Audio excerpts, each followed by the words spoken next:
hate that game. It's terrible to hunt some wind. There's so much grass. Excuse me, but have I met you? No, I relied on interviews rather than I'm worried about it. I hate that game.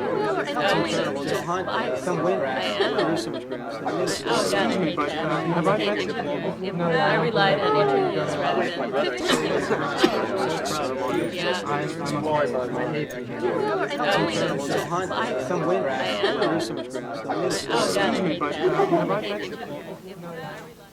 And then we had ourselves here, not long ago, a person who had taken it into his head that he was a donkey. Oh, he was a troublesome patient, and we had much to do to keep him within bounds. For a long time he would eat nothing but thistles, but of this idea we soon cured him by insisting upon his eating nothing else. Then he was perpetually kicking out his heels, so-so. Mr. Descoq, I will thank you to behave yourself. Please keep your feet to yourself. Allow me to send you a morsel of this view à la Saint Manholt. You'll find it particularly fine. Thank you. No, to say the truth, I am not particularly partial to veal à la Saint. What is it? For I do not find that it is altogether agrees with me. I will change my plate, however, and I will try some the rabbit. Pierre, change this gentleman's plate and give him a side piece of this rabbit houchette. This what? Rabbit houchette. Why, thank you. Upon second thought, I will just help myself to some ham. Ouchie. He was a great fool beyond doubt, but not to be compared with a certain individual who we all know, with the exception of this strange gentleman. I mean, the man who took himself for a bottle of champagne and always went off with a pop and a fizz. There was a woman who called herself Madame Joyeuse and who thought herself a chicken. She flapped her wings with prodigious effect, so-so. And as for her crow, it was delicious. Cock-a-doodle-doo! Cock-a-doodle-doo! Cock-a-doodle-doo! Madame Joyeuse, I will thank you to behave yourself. Oh, Madame Joyeuse was a fool, but she was very beautiful and a painfully modest young lady who thought the ordinary mode of habiliment indecent and wished to dress herself always by getting outside instead of inside of her clothes. It is a thing very easily done, after all. You'll have to only do so, and then so. No, stop, please stop. No, don't do it. No, Stop! please stop.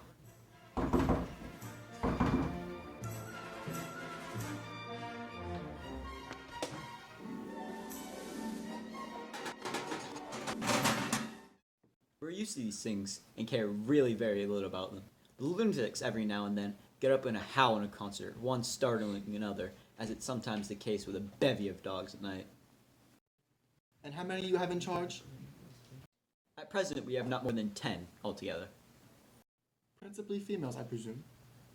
Oh no, every one of them men, and stout fellows too, I can tell you. Indeed.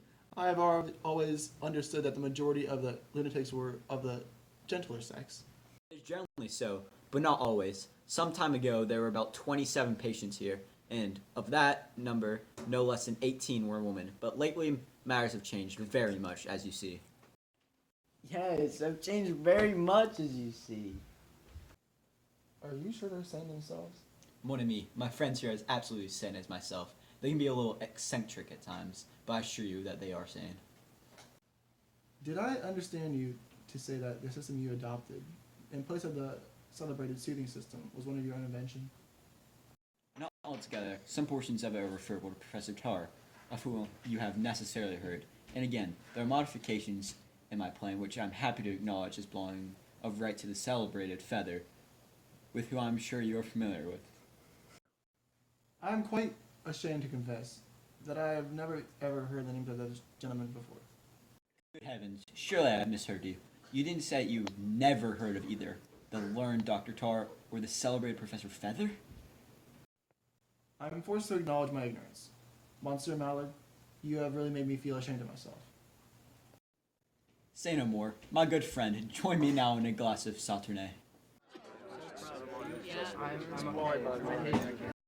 incredible. It's behind some wind. There's so much grass. Excuse me, but have I met you? I relied on interviews rather than I'm a boy, but I hate it. It's incredible. It's behind some wind. There's so much grass.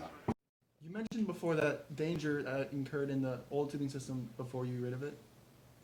Here, in my own experience, why, I may say yes. For example, no very long while ago, a similar circumstance occurred in this very house. The soothing system, was then in operation, and the patients were at large. They behaved remarkably well, especially so. Anyone with sense might have known that some devilish scheme was brewing from that particular fact. That the fellows behaved so remarkably well. And, sure enough, one fine morning the keepers found themselves pinioned hand and foot and thrown into the cells, where they were attended, as if they were the lunatics, by the lunatics themselves, who had usurped the offices of the keepers. You don't tell me so. I've never heard of anything so absurd in my life. It all came to pass by means of a stupid fellow, a lunatic who, by some means, had taken it into his head that he had invented a better system of government than any have ever heard before. Of a lunatic government, I mean. He really succeeded? No doubt about it. The keepers and kept were soon made to exchange places. Not that exactly either, for the madmen had been free, but the keepers were shut up in cells forthwith, and treated, I am sorry to say, in a very cavalier manner. I'm sure that the keepers eventually started a counter-revolution.